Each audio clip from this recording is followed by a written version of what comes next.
বিরোধী দলের পক্ষ থেকে আরো 5 জনের নাম ঘোষণা করছি। যদি ঢাকার অন্য অংশে 1 ঘন্টা থাকে, এখানেও 1 ঘন্টার জন্য বিদ্যুৎ না থাকে।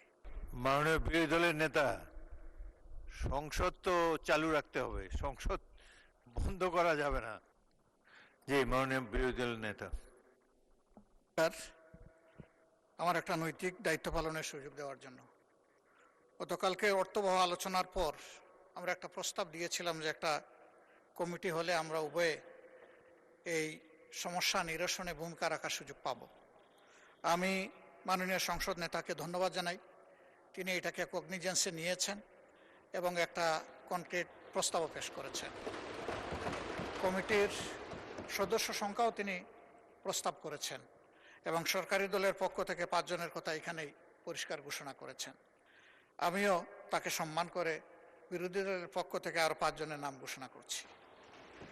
জনাব সাইফুল আলম খান, ঢাকা 12, নুরুল ইসলাম, চাঁপাইনবাবগঞ্জ 3, আব্দুল বাতেন, ঢাকা 16, মোহাম্মদ আবুল হাসনাত, কুমিল্লা 4, মুফতি মাওলানা আবুল হাসান, সিলেট 5।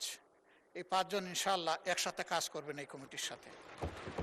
মাননীয় স্পিকার, এর সাথে আমি আমাদের খনিজ সম্পদ, বিদ্যুৎ ও জ্বালানি প্রতিমন্ত্রী যে প্রস্তাবটা এই সংসদে এনেছেন ঢাকায় লোড ম্যানেজমেন্টের ব্যাপারে, আমি বলবো যে মেহেরবানি করে এটা যেন সংসদ থেকে শুরু হয়, সংসদ যেন এর বাইরে না থাকে, ওই লোড ম্যানেজমেন্টের আওতায় সংসদ যেন থাকে। এখানেও যেন যদি ঢাকার অন্য অংশে 1 ঘন্টা থাকে, এখানেও 1 ঘন্টার জন্য বিদ্যুৎ না থাকে।